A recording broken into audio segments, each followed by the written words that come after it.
আমি চন্দ্রগ্রহণের কিছুটা দৃশ্য তোমাদের সামনে তুলে ধরলাম।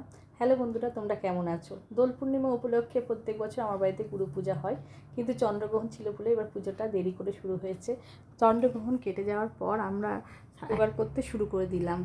এটা হলো আমার ছোট ননদ, মানে আমার হাজব্যান্ডের দিদি। তাকে বললাম হাই করে দিতে আমার চ্যানেলে। তোমাদের সামনে প্রথমবার মুখ দেখালাম।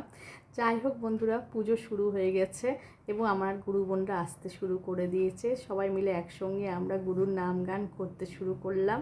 তারপরে আস্তে আস্তে পুজো অনেক শুরু হতে রাত্রি হয়েছে। গুরু চরণ অভিষেক হয়ে গেল, তারপর আরতি হবে। এই করে আমাদের পুজোটা সারতে সারতে প্রায় রাত্রি 10টা বেজে গেছিলো বন্ধুরা। যা এটা হয় না প্রত্যেকবার, এবারই হয়ে গেল। যাই হোক, আমরা চেষ্টা করেছি মন প্রাণ ভক্তি দিয়ে পুজোটা করার। যাই হোক, দেরি হলেও খুব সুন্দরভাবে সব কিছু হয়ে গেল। তোমরা আমার পাশে থেকো বন্ধুরা। বাই।